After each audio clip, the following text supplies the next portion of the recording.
ಇನ್ನು ಇದೇ ಜಪ್ತಿಯಾಗಿರುವಂತಹ ವಸ್ತುಗಳೇನಿದಾವಲ್ಲ ಇದ್ರ ಮೇಲೂ ಕೂಡ ಅನುಮಾನಗಳು ಮತ್ತೆ ಮೂಡ್ತಾ ಇರುವಂಥದ್ದು. ಇವೆಲ್ಲ ಅನುಮಾನಕ್ಕೆ ಕಾರಣ ಆಗಿದೆ. ಜಪ್ತಿಯಾದಂತಹ ವಸ್ತುಗಳಲ್ಲಿ ಹೊಸ ಚಪ್ಪಲಿಗಳು ಪತ್ತೆಯಾಗಿದೆ.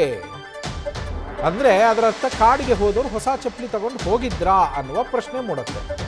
ತಗೊಂಡು ಹೋಗಿರಬಾರ್ದು ಅಂತಲ್ಲ, ಆದರೆ ತಗೊಂಡು ಹೋಗಿದ್ರಾ ಹೊಸ ಚಪ್ಪಲಿಯನ್ನ? ಅದು ಯಾವ ರೀತಿಯಲ್ಲಿ?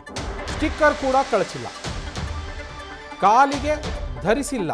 ಆ ಚಪ್ಪಲಿ ಏನಿದಾವೆ ಹೊಸ ಚಪ್ಪಲಿ, ಅವನ್ನ ಒಂದು ಸಾರಿಯೂ ಕಾಲಿಗೆ ಹಾಕ್ಕೊಂಡೇ ಇಲ್ಲ. ಅದ್ರ ಮೇಲಿರೋ ಸ್ಟಿಕ್ಕರನ್ನು ಕಿತ್ತಿಲ್ಲ. ಒಂದು ವೇಳೆ ಯಾಕೆ ಇದು ಅನುಮಾನ ಮೂಡಿಸ್ತಾ ಇದೆ ಅನ್ನೋದು ಕೂಡ, ಕಾಲಿಗೆ ಧರಿಸದ ಹೊಸ ಚಪ್ಪಲಿಗಳಿವು. ಅರಣ್ಯಾಧಿಕಾರಿಗಳು ದಾರಿ ತಪ್ಪಿಸುವ ಯತ್ನವನ್ನೇನಾರು ಮಾಡ್ತಾ ಇದ್ದಾರಾ? ಅವರಿಂದ ಈ ಥರದ ಒಂದು ಯತ್ನ ನಡೀತಾ ಇದೆಯಾ ದಾರಿ ತಪ್ಪಿಸೋದು? ಯಾಕೆ ಈ ಪ್ರಶ್ನೆ ಮೂಡುತ್ತೆ ಅಂದರೆ, ಈ ಪ್ರಕರಣ ಇಡೀ ಪ್ರಕರಣವನ್ನು ಗಮನಿಸ್ತಾ ಹೋದಾಗ ಮೊದಲಿನಿಂದಲೂ ಕೂಡ ಅರಣ್ಯ ಇಲಾಖೆ ಸಿಬ್ಬಂದಿಯ ನಡೆಯ ಬಗ್ಗೆ ಸಾಕಷ್ಟು ಪ್ರಶ್ನೆಗಳು ಮೂಡ್ತಾ ಇದ್ದಾವೆ. ಈಗೇನು ಸಾಕ್ಷ್ಯ ಅಂತ ಕೊಟ್ಟಿದ್ದಾರಲ್ಲ, ಇಂತಿಂಥ ವಸ್ತುಗಳನ್ನು ಜಪ್ತಿ ಮಾಡಲಾಗಿತ್ತು ಅಂತೇಳಿ ಕೊಟ್ಟಿರುವ ಸಾಕ್ಷ್ಯ ಇದೆಯಲ್ಲ, ಆ ಸಾಕ್ಷ್ಯದಲ್ಲೂ ಕೂಡ ಮತ್ತೊಂದು ಎಡವಟ್ಟು ಕಾಣಿಸ್ತಾ ಇದೆ. ಇದು ಅರಣ್ಯ ಇಲಾಖೆ ದಾರಿ ತಪ್ಪಿಸುವ ಪ್ರಯತ್ನವನ್ನು ಮಾಡ್ತಾ ಇದ್ದರೆ ಎಡವಟ್ಟು, ಇಲ್ಲದೇ ಇದ್ದರೆ ಎಡವಟ್ಟಲ್ಲ. ಇದು ಅರಣ್ಯ ಇಲಾಖೆ ಇಲ್ಲೇನಾದರೂ ದಾರಿ ತಪ್ಪಿಸುವ ಪ್ರಯತ್ನ ಮಾಡ್ತಾ ಇದೆಯಾ ಅನ್ನುವ ಪ್ರಶ್ನೆ ಮೂಡ್ತಾ ಇದೆಯಲ್ಲ, ಹಾಗೆ ಒಂದು ವೇಳೆ ನಿಜಕ್ಕೂ ದಾರಿ ತಪ್ಪಿಸ್ತಾ ಇದ್ದರೆ ಇದು ಅರಣ್ಯ ಇಲಾಖೆ ತಾನು ಮಾಡಿಕೊಂಡಿರುವ ಎಡವಟ್ಟು. ನೋಡಿ, ಗಮನಿಸ್ತಾ ಇದ್ದೀರಾ, ಹೊಸ ಚಪ್ಪಲಿಗಳನ್ನು ಗಮನಿಸ್ತಾ ಇದ್ದೀರಾ. ಆ ಒಂದು ಚಪ್ಪಲಿಯ ಕೆಳಭಾಗದಲ್ಲಿ ಒಂದು ಸ್ಟಿಕ್ಕರ್ ಕೂಡ ಇದೆ, ಅದು ಹೊಸ ಸ್ಟಿಕ್ಕರ್. ಹಾಗೆ ಆ ಚಪ್ಪಲಿ ಎಷ್ಟು ಹೊಸದಾಗಿ ಮಿರಮಿರ ಅಂತ ಮಿಂಚ್ತಾ ಇದೆ.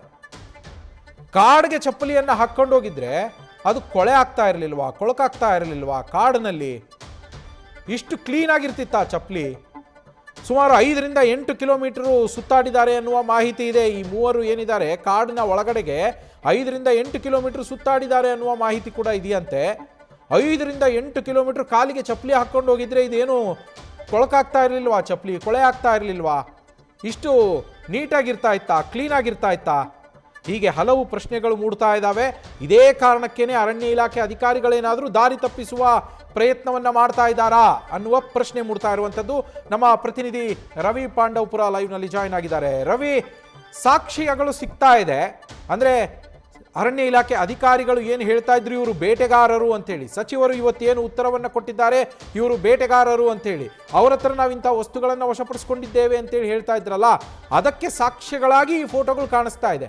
ಆದರೆ ಆ ಸಾಕ್ಷ್ಯಗಳಲ್ಲೂ ಕೂಡ ಅನುಮಾನ ಮೂಡ್ತಾ ಇರುವಂಥದ್ದು ಆ ಚಪ್ಪಲಿಯಿಂದ ಕಾರಣಕ್ಕಾಗಿ. ಆ ಚಪ್ಪಲಿ ಕಾರಣಕ್ಕೋಸ್ಕರ ಅನುಮಾನ ಮೂಡ್ತಾ ಇದೆ. ಏನೆಲ್ಲ ಮಾಹಿತಿ ಸಿಗ್ತಾ ಇದೆ ರವಿ? ನವೀನ್, ಪ್ರಮುಖವಾಗಿ ಚಾಮರಾಜನಗರ ಜಿಲ್ಲೆ ಹನೂರು ತಾಲೂಕಿನ ಶಾಗ್ಯ ಅರಣ್ಯ ಪ್ರದೇಶದಲ್ಲಿ ಆಗಸ್ಟ್ 15ರಂದು ನಡೆದಂತಹ ಗುಂಡಿನ ಚಕಮಕಿ ಪ್ರಕರಣದಲ್ಲಿ ಅರಣ್ಯ ಇಲಾಖೆ ಸಿಬ್ಬಂದಿಗಳು ಬೇಟೆಗಾರರಿಂದ ಸುಮಾರು 2 ಚೀಲದಲ್ಲಿ 20ರಿಂದ 30 ಕೆಜಿ ವನ್ಯ ಪ್ರಾಣಿ ಮಾಂಸ ಹಾಗೂ ಇತರ ಪರಿಕರಗಳನ್ನ ವಶಪಡಿಸಿಕೊಂಡಿದ್ದೀವಿ ಅನ್ನೋ ಮಾತುಗಳನ್ನ ಮೊದಲಿನಲ್ಲೂ ಕೂಡ ಹೇಳ್ಕೊಂಡ್ ಬರ್ತಾ ಇದ್ವು. ಈಗ ನ್ಯೂಸ್ ಫಸ್ಟ್ಗೆ ಸಿಕ್ಕಿರುವಂತಹ ಈ ಪ್ರಮುಖ ಫೋಟೋಗಳಲ್ಲಿ ಇರುವಂತಹದನ್ನ ಗಮನಿಸಿದ್ರೆ, ಅಲ್ಲಿ ಬ್ಯಾಗ್, ತಲೆಗೆ ಬಳಸುವಂತಹ ಹೆಡ್ಲೈಟ್ ಜೊತೆಗೆ ಬ್ಯಾಟರಿ, ಇನ್ನು ಕುಡುಗೋಲುಗಳು, ಮಚ್ಚು ಸೇರಿದಂತೆ 2 ಮೊಬೈಲ್ ಫೋನ್ಗಳಿದೆ. ಅದು ಒಂದು ಬೇಸಿಕ್ ಮೊಬೈಲ್ ಮತ್ತು ಇನ್ನೊಂದು ಆಂಡ್ರಾಯ್ಡ್ ಮೊಬೈಲ್.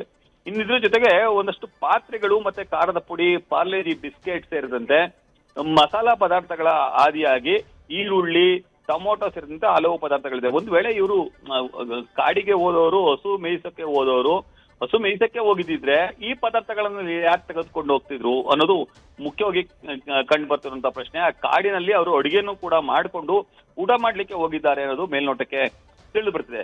ಇನ್ನು ಇದ್ರ ನಡುವೆ ಕೋವಿಗಳು ಎಲ್ಲವೂ ಕೂಡ ಸಿಕ್ಕಿವೆ, ಒಂದಷ್ಟು ಪರಿಕರಗಳೆಲ್ಲವೂ ಸಿಕ್ಕಿವೆ. ಎಲ್ಲವೂ ಕೂಡ ಅರಣ್ಯ ಅಧಿಕಾರಿಗಳು ಪ್ರದರ್ಶನ ಮಾಡುವಂತ ಕೆಲಸಕ್ಕೇನೋ ಮುಂದಾಗಿದ್ದಾರೆ. ಇಲ್ಲಿ ಅನುಮಾನ ಮೂಡಿಸ್ತಿರೋದೇನಪ್ಪಾ ಅಂತ ಅಂದ್ರೆ, ಕಾಲಿಗೆ ಧರಿಸುವಂತಹ ಒಂದು ಜೊತೆಯ ಚಪ್ಪಲಿ, ಆ ಚಪ್ಪಲಿ ಎಷ್ಟು ಹೊಸದಿದೆ ಅಂತ ಅಂದ್ರೆ ಇನ್ನು ಕೂಡ ಆ ಚಪ್ಪಲಿಯ ಸ್ಟಿಕ್ಕರ್ ಅನ್ನ ಕೂಡ ಬಿಚ್ಚಿಲ್ಲ. ಇದು ಹೆಚ್ಚು ಈಗ ಅನುಮಾನಕ್ಕೆ ಈಡು ಮಾಡ್ಕೊಡ್ತಿರೋದು. ನಿಜಕ್ಕೂ ಅರಣ್ಯಾಧಿಕಾರಿಗಳು ವಶಪಡಿಸಿಕೊಂಡಿರುವ ವಸ್ತುಗಳ ಮೇಲೆ ಈಗ ಅನುಮಾನ ಶುರುವಾಗ್ತಿದೆ. ಒಂದು ವೇಳೆ ಕಾಡಿಗೆ ಹೋಗುವಂತಹ ಬೇಟೆಗಾರರ ಮೇಲೆ ಅವರು ಶೂಟೌಟ್ ಮಾಡಿದ್ರು ಅಂತ ಅಂದ್ರೂ ಪರವಾಗಿಲ್ಲ, ಆದ್ರೆ ಆ ವಸ್ತುಗಳನ್ನ ವಶಕ್ಕೆ ತೆಗೆದುಕೊಂಡಿದ್ರು ಸರಿ. ಆದ್ರೆ ಇಲ್ಲಿ ಮೂಡ್ತಿರುವಂತಹ ಬೇಸಿಕ್ ಪ್ರಶ್ನೆ ಏನಂತಂದ್ರೆ, ಅವರು ಧರಿಸಿರುವಂತಹ ಚಪ್ಪಲಿ ಅಥವಾ ತೆಗೆದುಕೊಂಡಿರುವಂತಹ ಚಪ್ಪಲಿ, ಆ ಚಪ್ಪಲಿ ನಿಜಕ್ಕೂ ಸ್ಟಿಕ್ಕರ್ ನ ಕಸಿಯದಂತೆ ಚಪ್ಪಲಿಯನ್ನ ತೆಗೆದುಕೊಂಡು ಹೋಗಿದ್ರ? ಕಾಡಿನಲ್ಲಿ ಅಲ್ದಾಡಿದ್ರು ಕೂಡ ಆ ಸ್ಟಿಕ್ಕರ್ ಕಿತ್ತು ಹೋಗಿರ್ಲಿಲ್ವಾ? ಅಥವಾ ಹೊಸ ಚಪ್ಪಲಿಯನ್ನ ಅಲ್ಲಿ ಪ್ರದರ್ಶನ ಮಾಡುವುದು ಏನಿತ್ತು? ಹೀಗೆ 10 ಹಲವು ಪ್ರಶ್ನೆಗಳಿದೆ. ಅಂದ್ರೆ ಚಪ್ಪಲಿ ಈಗ ಹೊಸ ಅನುಮಾನವನ್ನು ಹುಟ್ಟುಹಾಕ್ತಿರೋದು. ಪ್ರಮುಖವಾಗಿ ಈ ಕಾಡಿಗೆ ಹೋದಂತಹ ಈ 3 ಬೇಟೆಗಾರರ ಕಾಲಿನಲ್ಲಿದ್ದಂತಹ ಚಪ್ಪಲಿ ಸ್ಟಿಕ್ಕರ್ ಕೂಡ ಕಿತ್ತಿಲ್ಲ. ಹೀಗಾಗಿ ಇದು ಹೆಚ್ಚು ಈಗ ಅನುಮಾನಕ್ಕೆ ರವಿ, ಕೇವಲ ಚಪ್ಪಲಿ ಒಂದೇ ಅಲ್ಲ, ಬಾಕಿ ಆಯುಧಗಳನ್ನು ಕೂಡ ನಾವು ಗಮನಿಸಬಹುದು. ಈಗಿರುವ ಮಾಹಿತಿಯ ಪ್ರಕಾರ ಇವರು ಮಾಂಸವನ್ನ ಬೇರ್ಪಡಿಸ್ತಾ ಇದ್ದಾವಾಗ ಅವರ ಮೇಲೆ ಶೂಟ್ಔಟ್ ಆಗಿತ್ತು ಅಂತೇಳಿ ಏನು ಮಾಹಿತಿ ಇದೆ. ಬಾಕಿ ಆಯುಧಗಳೇನು ಗಮನಿಸ್ತಾ ಇದ್ದೀವಿ ನಾವು, ಅವುಗಳನ್ನು ನೋಡಿದ್ರೆ ಅವು ಕೂಡ ತುಂಬಾ ಕ್ಲೀನ್ ಆಗಿದ್ದಾವೆ. ಬೇರ್ಪಡಿಸ್ತಾ ಇದ್ದಂತಹ ಸಂದರ್ಭದಲ್ಲಿ ಈ ಆಯುಧಗಳನ್ನೇನಾದ್ರೂ ವಶಪಡಿಸ್ಕೊಂಡಿದ್ರೆ ಇಷ್ಟು ಕ್ಲೀನ್ ಆಗಿರೋಕೆ ಹೇಗೆ ಸಾಧ್ಯ? ನವೀನ್, ಖಂಡಿತವಾಗ್ಲು. ಯಾಕಂದ್ರೆ ಅಲ್ಲೊಂದು ಬ್ಯಾಗ್ ಇದೆ, ಅದು MM ವೈಲ್ಡ್ ಲೈಫ್ ಅಂತ ಇದೆ ಅದರಲ್ಲಿ. ಅಂದ್ರೆ ಮಲೆ ಮಹದೇಶ್ವರ ವೈಲ್ಡ್ ಲೈಫ್ಗೆ ಸಂಬಂಧಪಟ್ಟಂತಹ ಬ್ಯಾಗ್ ಅದು. ಆ ಬ್ಯಾಗ್ ಅನ್ನು ಕೂಡ ಹತ್ತಿರದಿಂದ ಗಮನಿಸಿದ್ರೆ ಗೊತ್ತಾಗುತ್ತೆ. ಆ ಬ್ಯಾಗ್ ಮೇಲೆ ಮಲೆ ಮಹದೇಶ್ವರ ವೈಲ್ಡ್ ಲೈಫ್ಗೆ ಸಂಬಂಧಪಟ್ಟಂತಹ ಬ್ಯಾಗ್ ಅಂತ ಇದೆ. ಆ ಬ್ಯಾಗ್ ಅವ್ರ ಕಡೆ ಹೆಂಗೆ ಸಿಗುತ್ತೆ ಅಂದ್ರೆ ಬೇಟೆಗಾರರಿಗೆ ಹೆಂಗೆ ಸಿಗುತ್ತೆ ಅದು? ಆ ಬ್ಯಾಗ್ ಮೇಲೂ ಕೂಡ ಈಗ ಸಾಕಷ್ಟು ಅನುಮಾನ ಮೂಡ್ತಾ ಇರೋದು. ಇನ್ನುಳಿದಂತೆ ಆ ಒಂದು ಕತ್ತಿಗೆ ಒಂದು ಬಟ್ಟೆಯನ್ನ ಸುತ್ತಿದ್ದಾರೆ. ಯಾವ ಕಾರಣಕ್ಕಾಗಿ ಸುತ್ತಿದ್ದಾರೆ ಅನ್ನೋದು ಕೂಡ ಹೆಚ್ಚು ಅನುಮಾನಕ್ಕೆ ಈಡು ಮಾಡಿಕೊಡ್ತಿರೋದು. ಇನ್ನುಳಿದಂತೆ ಅವರ ಬಳಿ ಒಂದಷ್ಟು ಅಂದ್ರೆ ಪರಿಕರಗಳಿದೆ. ತಲೆಗೆ ಹಾಕಿಕೊಳ್ಳುವಂತಹ ಹೆಡ್ಲೈಟ್ ಆಗ್ಬೋದು, ಇದ್ರ ಜೊತೆಗೆ ಬೇರೆ ಬೇರೆ ವಸ್ತುಗಳು ಅಂದ್ರೆ ಚಾಕು, ಟೂರಿಗಳು, ಮತ್ತೆ ಕಟಿಂಗ್ ಪ್ಲೇಯರ್ಗಳಿದೆ, ಮತ್ತೆ ಟೆಸ್ಟರ್ಗಳಿದೆ. ಯಾವ ಕಾರಣಕ್ಕಾಗಿ ಅವರು ಕಟಿಂಗ್ ಪ್ಲೇಯರ್ ಮತ್ತೆ ಟೆಸ್ಟರ್ಗಳನ್ನ ತೆಗೆದುಕೊಂಡು ಹೋಗಿದ್ದು ಅನ್ನೋದು ಕೂಡ ಈಗ ಹೆಚ್ಚು ಕಾಡ್ತಿರೋ ಪ್ರಶ್ನೆ. ಇದೆಲ್ಲದ್ರ ಜೊತೆಗೆ ಒಂದು ಆಶ್ಚರ್ಯ ಸಂಗತಿ ಅಂದ್ರೆ ಅಡಿಗೆ ಮಾಡಿ ಊಟ ಮಾಡ್ತಿದ್ರು ಅನ್ನೋದಾದ್ರೆ ಅಲ್ಲಿ ಒಂದಷ್ಟು ತರಕಾರಿಗಳಿದೆ, ಮತ್ತೆ ಮಸಾಲೆ ಪದಾರ್ಥಗಳಿದೆ. ಎಲ್ಲವನ್ನೂ ಕೂಡ ಅವರು ಜಪ್ತಿ ಮಾಡಿಕೊಳ್ಳುವಂತ ಕೆಲಸಕ್ಕೆ ಮುಂದಾಗಿದ್ದಾರೆ.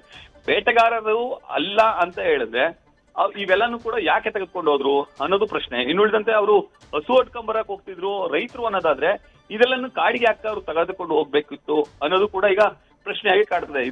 ಇದೆಲ್ಲ ನಡುವೆ ಅರಣ್ಯಾಧಿಕಾರಿಗಳು ಎಲ್ಲೋ ಈ ಪ್ರಕರಣವನ್ನ ತಾವು ಪ್ರಕರಣದಿಂದ ಬಚಾಯಿಸ್ಕೊಳ್ಬೇಕು ಅನ್ನೋ ಆತುರದಲ್ಲಿ ಈ ರೀತಿ ಚಪ್ಪಲಿಗಳನ್ನ ಪ್ರದರ್ಶನ ಮಾಡೋದು, ಅಥವಾ ಮಲೆ ಮಹದೇಶ್ವರ ಬೆಟ್ಟಕ್ಕೆ ಸಂಬಂಧಪಟ್ಟಂತೆ ಯಾವುದೋ ಸ್ಟಿಕ್ಕರ್ ಇರುವಂತಹ ಬ್ಯಾಗ್ ಅನ್ನ ತೋರಿಸ್ತಿರೋದು, ಇವೆಲ್ಲ ಕೂಡ ಈಗ ಹೆಚ್ಚು ಅನುಮಾನಕ್ಕೆ ಈಡು ಮಾಡ್ಕೊಡ್ತಿದೆ ಅಂತ ಹೇಳಿದ್ರೆ ತಪ್ಪಾಗ್ಲಿಕ್ಕಿಲ್ಲ. Naveen, thank you Ravi. News first ನಿರ್ಭೀತಿಯಿಂದ ನಿಮ್ಮ ಪರವಾಗಿ.